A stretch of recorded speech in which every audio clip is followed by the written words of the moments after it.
Alors dans ce tutoriel, on va voir quelques astuces et raccourcis pour faire du montage. Le montage qui, ici par exemple, consiste à prendre des sélections d'images dans les rushs en haut, ici, dans la bibliothèque des médias, et à les poser en bas, ici, dans la timeline, dans ce projet que j'ai appelé Videomail 2.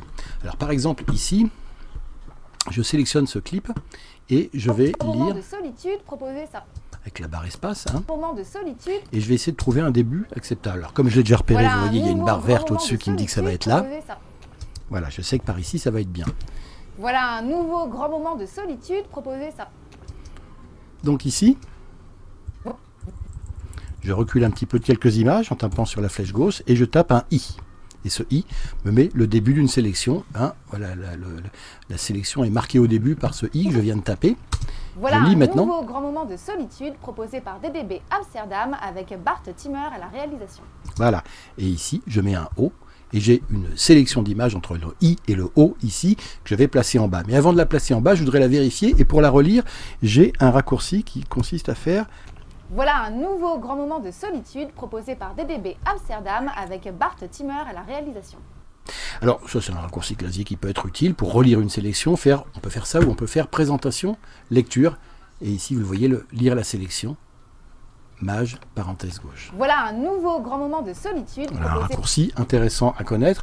Dans un clip, il y a un autre raccourci important à connaître. Je l'ai mis ici, c'est le CTRL-Y qui me permet d'afficher au-dessus tous les éléments. Hein, ici, inhérents au début et à la fin de la sélection. En termes de timecode, je peux l'effacer en faisant CTRL-Y. Je peux le remettre en refaisant CTRL-Y, etc., etc. Alors maintenant que j'ai fait cette sélection, j'ai plusieurs manières de le mettre dans la timeline. La première, c'est de la prendre et de la poser n'importe où ici. À partir du moment où j'ai, vous voyez, un petit plus en vert qui s'affiche ici, il va venir se poser ici dans la timeline. Alors pour les sélections suivantes, on va utiliser les trois options de placement ou de montage des clips qui sont présentes dans la barre des outils entre la clé et la flèche, c'est-à-dire ici. Ces trois options-là qu'on va détailler un peu plus tard. Alors pour poser un clip après le premier clip présent, ici, je vais sélectionner une deuxième partie de mon montage. Alors je vais prendre ici parce que je sais que c'est bien. Je remonte ici en tapant la flèche gauche et je tape un I ici. On pourrait vous montrer nos espoirs français du festival dans les vignettes du bas, mais on préfère garder ça pour la semaine prochaine en espérant les voir dans le palmarès. En attendant, vous pouvez voir un florilège des gagnants de l'an dernier. Et moi, je vous laisse, parce qu'il n'y a pas quelqu'un qui est à la plage. Voilà, pour le moment, on fait ça, on verra après. Alors, j'ai une deuxième sélection ici. Alors, cette sélection, si je veux l'ajouter derrière, si je veux la coller ici, je peux utiliser soit ça, c'est-à-dire ici ce qu'on appelle ajoute le plan sélectionné au scénario principal ou au scénario sélectionné, c'est le raccourci clavier E. Vous voyez, si je clique ici ou si je fais E, hop, mon plan vient se coller derrière le premier ici. Raccourci clavier E ou ajoute le plan sélectionné au scénario principal. Ce que le Final Cut appelle le scénario principal, c'est cette ligne-là. En fait, c'est tout bonnement notre timeline. Après avoir posé un clip pour le lire dans la timeline, il faut cliquer dessus pour activer la timeline. Hop, ici, vous voyez, là, elle n'était pas activée. Je reclique en haut, je désactive la timeline et vous voyez le gris qui change de couleur. J'active la timeline, paf, vous voyez le gris qui devient un peu plus clair. Hop, un gris foncé, hop, gris clair. Il y a autre chose pour le faire, c'est pomme 1, pomme 2. Si je fais pomme 1, je vais dans le navigateur et vous voyez, je dégrise la timeline. Pomme 2, je vais dans la timeline, je la rends active. Ce sont deux raccourcis clavier très utiles à connaître. Pomme 1 pour aller dans le navigateur et chercher nos plans, ici.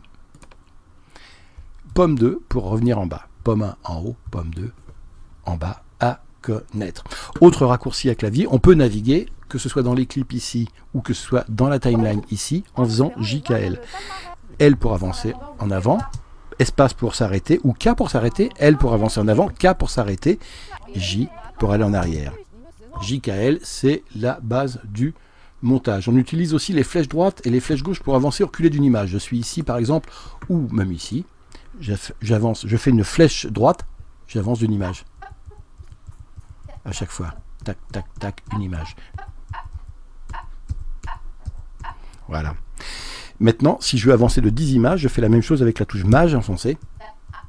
Là, j'avance de 10 images à la fois. Regardez, si je fais Mage, flèche, j'avance de 10 images à la fois. Je recule avec la flèche gauche. Hein, regardez ici, dans le dashboard, 722, 7807, 817, 902, 912, 922, 10,07, etc. Quoi d'autre? Les flèches verticales, elles permettent d'avancer ou de reculer d'un clip à chaque fois. Hop, je remonte au début du clip, flèche haut, flèche bas, hop, je vais à la fin du clip. Flèche haut, je remonte d'un clip, flèche haut, je remonte d'un clip, flèche verticale bas, j'avance d'un clip, flèche verticale bas, je avance d'un clip. Vous voyez, j'avance ou je recule d'un clip ou d'une image ou de 10 images. Comme ça, assez facilement. Pour que le montage occupe toute la longueur de la TL, on tape Maj Z. Regardez ici, avec Maj Z, hop, mon montage occupe toute la longueur de la timeline. Pour zoomer dedans, on fait commande plus. On zoome, vous voyez, sur la tête de lecture. Commande moins pour dézoomer, zoom arrière, sur la tête de lecture toujours. Commande plus, hop, je zoome. Commande moins, je dézoome. On peut aussi naviguer dans la timeline à l'aide du timecode. Alors pour cela, on clique ici au milieu du dashboard et on tape plus 20. Et je clique ici, j'avance de 20 images. Si je veux avancer de 5 images ou de 15 images, je fais plus 15. Hop. Si je veux reculer de 20 images, je fais moins 20. Je recule de 20 images. C'est une autre manière d'avancer ou de reculer dans la timeline. On a ici la barre blanche et on a le skimmer en barre rouge. Si je sors ici la barre rouge, vous voyez ici ça affiche la barre rouge. C'est toujours le skimmer qui est prioritaire sur la barre blanche.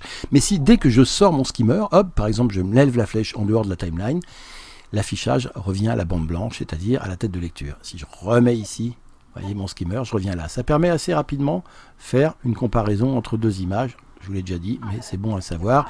Et si je compare ici et je reviens là, hop, hop, hop, hop, etc. Autre chose, si je veux décocher l'audio du skimming, c'est-à-dire si je veux plus entendre le son quand je survole comme ça, il faut que j'aille ici, que je décoche ça. Et là, vous voyez, je n'entends plus le son. Je le remets, je réentends le son de ce qu'on appelle l'audio skimming. Alors la différence entre le skimmer, hein, la barre rouge et la barre blanche est importante. Le skimmer, c'est un peu une nouveauté, FCP Final Cut Pro 10. Le skimmer se bouge de façon fluide en survolant la TL, alors que la tête de lecture bouge à la façon lorsqu'on clique. Vous voyez, il faut que je clique pour ici marquer la position de la tête de lecture. Si je veux bouger un clip ici, je le sélectionne et je le bouge ici jusqu'à ce qu'une barre bleue apparaisse devant. Voilà, la barre bleue apparaît, hop, automatiquement. Le clip est venu devant. J'inverse la chose, je reviens au point de départ, c'est-à-dire je prends ce petit bout-là, hop, jusqu'à ce que j'ai une barre bleue, et automatiquement, vous voyez, Final Cut Pro nous fait le mouvement et vient bouger le clip. Je recommence encore une fois, jusqu'à ce que la barre bleue apparaisse, on est d'accord? Hop, et voilà. Et là, dès que je vois la barre bleue à gauche, hop, je peux lâcher, la substitution est faite. On va voir maintenant comment insérer des images entre les deux plans qui sont posés ici. Donc ici, vous le voyez, j'ai un lancement. Voilà un nouveau grand moment de solitude proposé par DDB Amsterdam avec Bart Timmer à la réalisation. Alors, le fameux film proposé avec Bart Timmer à la réalisation, c'est en fait ce film-là, Central BR, que je vais prendre et insérer entre les deux plateaux du bas. Comment on fait? Il y a plusieurs manières de faire. La plus simple, c'est de faire ici insérer le plan sélectionné dans le scénario principal ou un raccourci clavier W. Donc je clique ici et hop, vous le voyez, mon film a été inséré entre les deux. Je vais zoomer un peu dans la timeline. Donc je clique ici pour la sélectionner et je fais commande moins pour zoomer. Pour que vous voyez bien que ce film, qui est quand même assez long, a été inséré entre les deux plans de plateau. Voilà. Et à la sortie du film, c'est un peu rude, mais c'est le plateau suivant. J'ai bien inséré le film entre mes deux plateaux. Alors, on va voir maintenant comment écraser une image. Et vous allez voir que là, il y a beaucoup de changements pour les habitués de Final Cut Pro version 6 ou 7 par rapport à ce qu'on faisait avant. Alors, on écoute par exemple une fin de plateau et un passage qu'on va devoir modifier. On écoute. Et désavoué par les créas? Alors, désavoué, je pense pas. Néanmoins, c'est vrai que les patrons d'agence Integrated...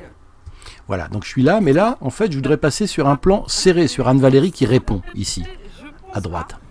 Et ici, j'ai un plan où elle reprend. Ça veut dire que la catégorie film, qui était reine jusque-là, est désavouée par les créas? Alors, je vais... pas jusque-là. Bon, elle reprend ça, je vais reprendre sur alors. La catégorie film, qui était reine jusque-là, est désavouée par les créas? Alors, voilà. Alors, je recule. Et je fais un I ici. Alors désavoué, je n'irai pas jusque-là, mais c'est vrai que les patrons... Et je vais jusqu'à la fin du plan, hein. On laisse tout ça. Et on va, alors, ici, il faut qu'on écrase. Alors, où, à partir d'où on écrase? À partir du moment où elle dit alors en bas. La film est désavouée par les créas. Alors, voilà. Hein, je laisse 2 images avant. Et voilà, là où est ma tête de lecture, je dois écraser avec la sélection qui est ici. Alors, il y a la manière à l'ancienne pour le faire, d'écraser, c'est de faire ici édition, écraser, où le mot raccourci, le raccourci c'est D. J'écrase comme ça, paf, c'est venu écraser, et si on lit, ça donne ça. Ça veut dire que la catégorie reine jusque-là film est désavouée par les créas. Alors désavoué, je n'irai pas jusque-là. Ça marche. C'est vrai que... Mais c'est la manière à l'ancienne. Hein. Cette fonction, ben non, voilà, mes images, elles sont écrasées, voilà, et j'ai placé mes nouvelles images par-dessus les autres. Mais dans la nouvelle version de Final Cut Pro X, il y a une nouvelle fonction dans le montage qui s'appelle la connexion. Et ça s'appuie sur le fait qu'on n'a plus de pistes ici, véritablement, qu'on avait anciennement. Ça, je parle aux anciens monteurs, V1, V2, V3, V4. On n'a plus ça ici. On n'a qu'une seule piste, que les Américains appellent le storyline dans FCP et que les Français appellent, entre introduction, le scénario principal. Je trouve pas ça très beau. Je préfère la storyline, mais bon. Et la nouvelle manière de faire, c'est de venir coller à l'ancienne image la nouvelle en la superposant. Alors, je m'explique. Je vais faire un undo, c'est-à-dire que je vais enlever ce que je viens de faire ici, en faisant annuler, écraser, pomme Z. Voyez, je garde ma sélection ici, mais vous allez voir ce que je vais y faire à cette sélection. J'ai toujours mon emplacement à la timeline où je dois la mettre, c'est-à-dire que c'est ici que cette image doit venir, mais au lieu d'écraser les images, je vais venir poser ma sélection au-dessus de la première et donc prendre l'ascendant sur elle. C'est la même chose, mais ça n'a pas effacé les images en dessous, et c'est la nouvelle manière de monter que nous propose FCP X. Alors comment faire pratiquement? J'ai bien ma tête de lecture qui est au début des images que je voulais écraser, et cette fois-ci, au lieu d'écraser, je vais connecter ma sélection ici au plan principal, à la storyline, au scénario principal, en utilisant cette fonction-là ici, vous voyez, qui s'appelle connecter le plan sélectionné au scénario principal. Je clique ici, et mon plan vient se mettre au-dessus. Et si vous regardez ici bien sérieusement, il est collé avec un petit bout de morceau, avec une petite barre qui indique qu'il est collé ici. Et si je lis, regardez ce que ça donne. C'est la même chose que tout à l'heure. Alors Anne-Valérie, est-ce que ça veut dire que la catégorie reine jusque-là film est désavouée par les créas? Alors désavoué, je n'irai pas jusque-là.